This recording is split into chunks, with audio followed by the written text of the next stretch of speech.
Hello. आप सभी confirm कर देंगे कि ऑडियो क्लियर जा रहा है या नहीं।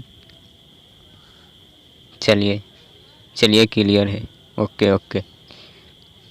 तो दोस्तों, आज ये संडे स्पेशल क्लास है। तो इस क्लास में हम लोग संपूर्ण 10th क्लास हिंदी के शब्द विचार को पढ़ने वाले हैं।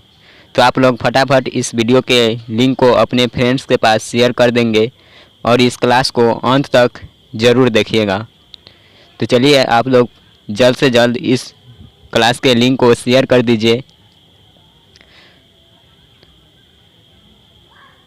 और यदि आप लोग अभी तक इस चैनल को सब्सक्राइब नहीं किए हो तो सब चैनल को सब्सक्राइब करके ऑल नोटिफिकेशन सिलेक्ट कर लीजिएगा, ताकि आपको रेगुलर वीडियो के नोटिफिकेशन मिलते रहेंगे। जल्दी से आप लोग इस क्लास के लिंक को शेयर कर दीजिएगा। चलिए दोस्तों शुरू करते हैं। पढ़ेंगे हम लोग शब्द विचार। इसमें पहला टॉपिक है शब्द। तो जानते हैं कि शब्द क्या होता है। तो वर्णों या ध्वनियों के सार्थक मेल को शब्द कहते हैं। दोस्तों दिया है कि वर्णों या ध्वनियों के सार्थक मेल को शब्द कहते हैं, जैसे गाय, रोटी, हिमालय, कलम इत्यादि।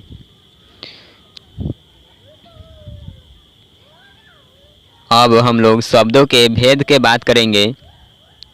तो फर्स्ट में आता है कि उत्पत्ति के दृष्टि से शब्द के 4 भेद होते हैं। उत्पत्ति के दृष्टि से शब्द के 4 भेद होते हैं, जिसमें फर्स्ट है तत्सम, तद्भव, देशज, विदेशज। पूछा जाएगा यदि आप लोगों से कि उत्पत्ति के दृष्टि से शब्द के कितने भेद होते हैं। तो दोस्तों उत्पत्ति के दृष्टि से शब्द के 4 भेद होते हैं, जिसमें फर्स्ट हो गया तत्सम, सेकेंड है तद्भव, थर्ड देशज और फोर्थ है विदेशज। तो यहाँ तक आप लोगों को समझ आ गया होगा। नीचे लाइव चैट में आप लोग बताते चलिएगा। यदि किसी भी तरह का दिक्कत हो तो नीचे ज़रूर पूछिएगा। देखते हैं आगे कि तत्सम क्या होता है। तो दोस्तों हिंदी में संस्कृत के मूल शब्दों को तत्सम कहते हैं। हिंदी में संस्कृत के मूल शब्दों को तत्सम कहते हैं। तो दोस्तों जैसे में यहाँ पे देखिए जगत, फल, पुष्प, पुस्तक, पृथ्वी इत्यादि, इस तरह का शब्द आपको मिलेगा। तो आप लोग जान जाइएगा कि यह तत्सम है। और इसका एक ट्रिक भी लेकर आएंगे हम लोग, तत्सम, तद्भव, देशज, विदेशज पहचानने का, जो कि बहुत ही मज़ेदार ट्रिक होगा। एक बार आप लोग उसे देख लीजिएगा तो मात्र 2 सेकेंड में आप लोग इसे पहचान लीजिएगा। तो ये ट्रिक नेक्स्ट क्लास में आएगा। अब तद्भव को देखते हैं। तत्सम के बिगड़े हुए रूप को तद्भव कहते हैं, जैसे अग्नि, कुब्ज, कर्पूर इत्यादि। जैसे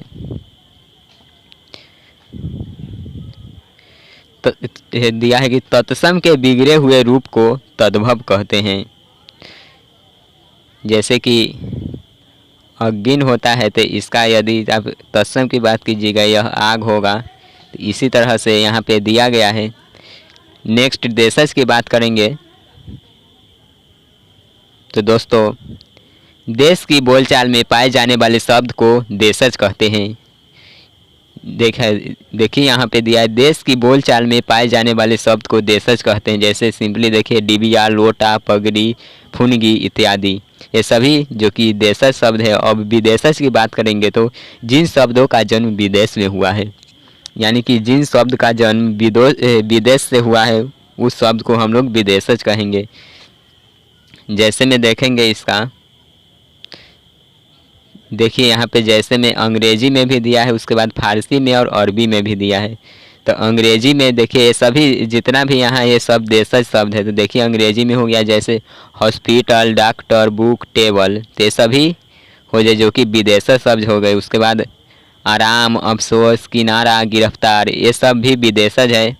और उसके बाद है अंसर, किस्मत, ख्याल, दुकान, मदद, ये सब, ये जितना यहाँ पे दिया है गया है शब्द सभी विदेशज शब्द हुए। तो यहाँ तक आप लोगों को क्लियर हो गया। चलिए बताइए। चलिए ओके क्लियर है। चलिए ठीक है। यहाँ पे एक नोट दिया गया, हिंदी में इन शब्दों का व्यवहार इन्हीं रूपों में होता है। दोस्तों ये जो विदेशा शब्द ऊपर में दिया गया है, इस शब्द का जो व्यवहार होता है हिंदी में इसी तरह से होता है, यही नोट में यहाँ पे दिया गया है। आगे बात करेंगे बनावट या रचना की दृष्टि से शब्दों के कितने भेद होते हैं। तो बनावट या रचना की दृष्टि से शब्द के होते जो कि 3 भेद होते हैं। इसका भी एक ट्रिक आएगा, अभी हम लोग ऐसे ही पढ़ते हैं। तो फर्स्ट दिया है रूट, सेकेंड है यौगिक, थर्ड योग रूट। तो बनावट या रचना की दृष्टि से शब्द के कितने भेद होते हैं, ऑब्जेक्टिव के लिए यह बहुत ही इम्पोर्टेंट है। आंसर होगा इसका 3 भेद। 3 भेद हो जाएगा, जिसमें फर्स्ट हो गया रूट, सेकेंड यौगिक और थर्ड योग रूट। तो अब इसके परिभाषा को हम लोग जान लेते हैं। देखते हैं आखिर रूट क्या होता है। तो जिन शब्दों के खंड किए जाने पर कोई अर्थ न निकले उन्हें रूट कहते हैं, जैसे नाक, कान, गला इत्यादि। दोस्तों दिया है जिन शब्दों के खंड किए जाने पर कोई अर्थ न निकले उन्हें रूट कहते हैं। जैसे मैं फर्स्ट एग्जाम्पल में दिया है नाक, तो इसका हम लोग खंड करते हैं। तो दोस्तों इसका खंड करेंगे तो हो जाएगा ना और उसके बाद क। तो यहाँ पे ना का भी कोई अर्थ नहीं होगा, उसके बाद क का भी कोई अर्थ नहीं होगा। तो यही परिभाषा दिया गया है कि जिन शब्दों के खंड किए जाने पर कोई अर्थ न निकले उन्हें रूट कहते हैं। उसके बाद का देखिए एग्जाम्पल सेकेंड दिया है कान। तो यहाँ पे हम लोग इसको देख लेते हैं। इसका हम लोग खंड करेंगे तो हो जाएगा का और उसके बाद न।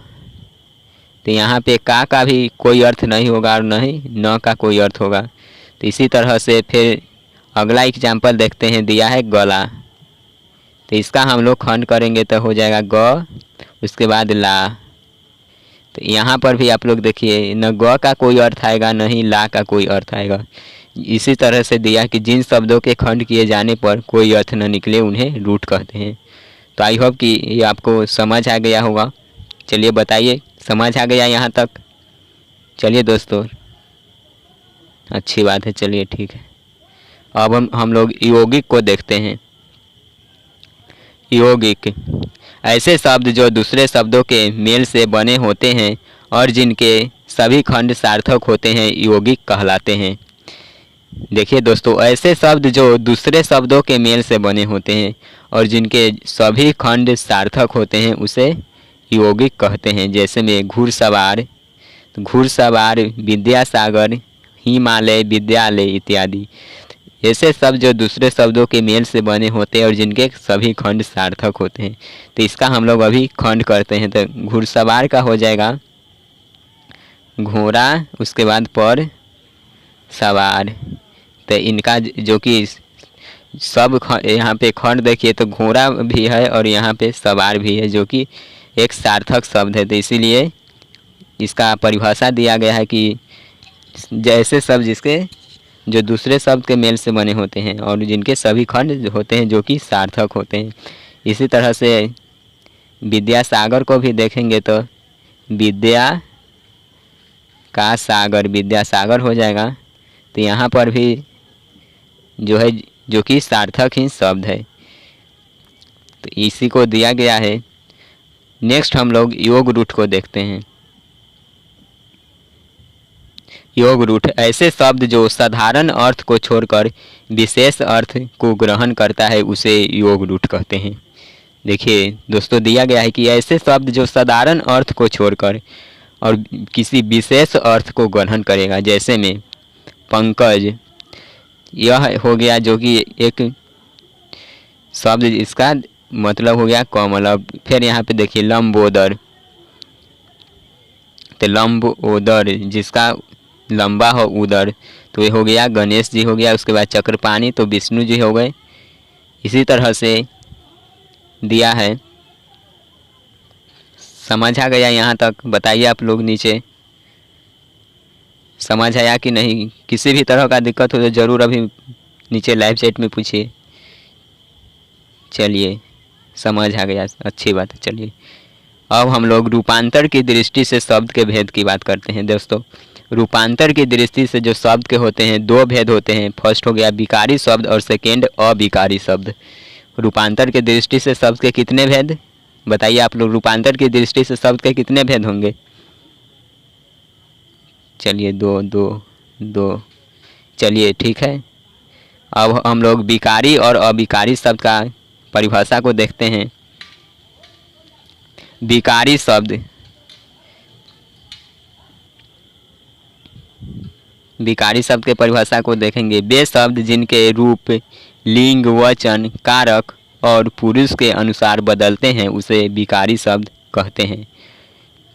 देखिए दोस्तों, दिया है वे शब्द जिनके रूप, लिंग, वचन, कारक और पुरुष के अनुसार बदलते हैं तो उसे विकारी शब्द कहते हैं।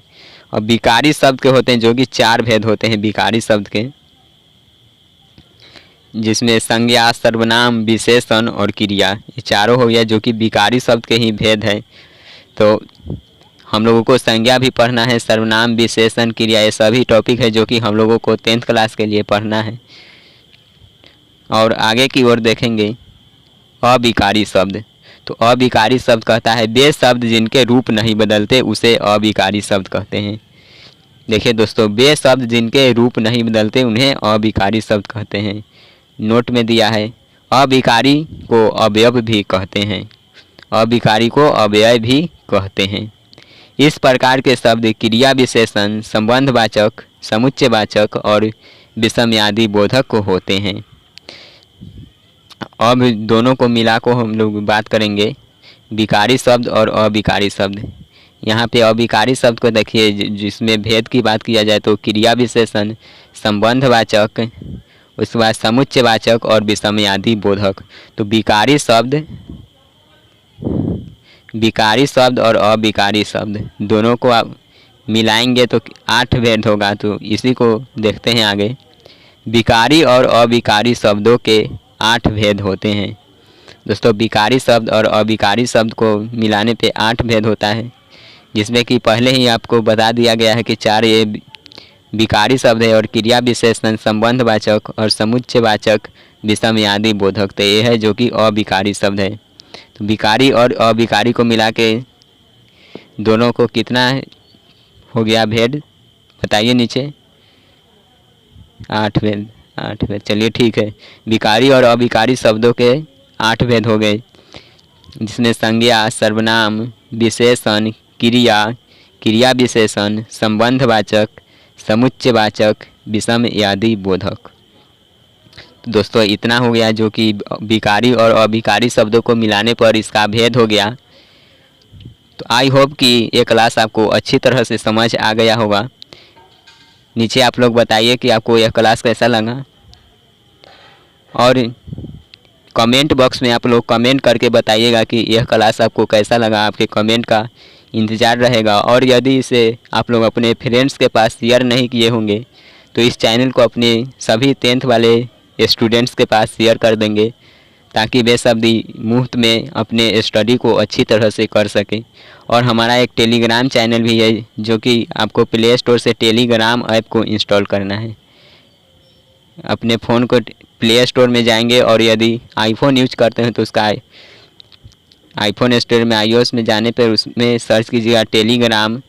तो वहाँ पे आप उस ऐप को आपको इंस्टॉल कर लेना है। इंस्टॉल करने के बाद अपना फ़ोन नंबर डायल करने के बाद अपना आईडी बना लेंगे, और वहाँ पे आप लोग सर्च कीजिएगा अपने चैनल का नाम यस विकी। सर्च करने के बाद यह लोगो है जो कि आपको दिखाई देगा, वहाँ पे आप लोग ज्वाइन हो जाएगा। वहाँ पे PDF नोट्स और डेली क्यूज भी कराया जाता है, और हर एक क्लास का नोटिफिकेशन आपको वहाँ मिलते रहेंगे।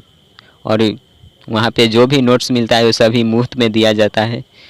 और एक फिर दोस्त का ये भी आया था कमेंट कि सर क्या चैनल को सब्सक्राइब करने में पैसा कट जाएगा? तो ऐसा कोई भी बात नहीं, आप लोग चैनल को सब्सक्राइब कीजिए, इसमें पैसा वैसा कुछ भी नहीं कटता है। तो आई होप कि आपको ये सभी बात समझ आ गया होगा। चलिए दोस्तों, मिलेंगे अब नेक्स्ट क्लास में। जय हिंद, वंदे मातरम।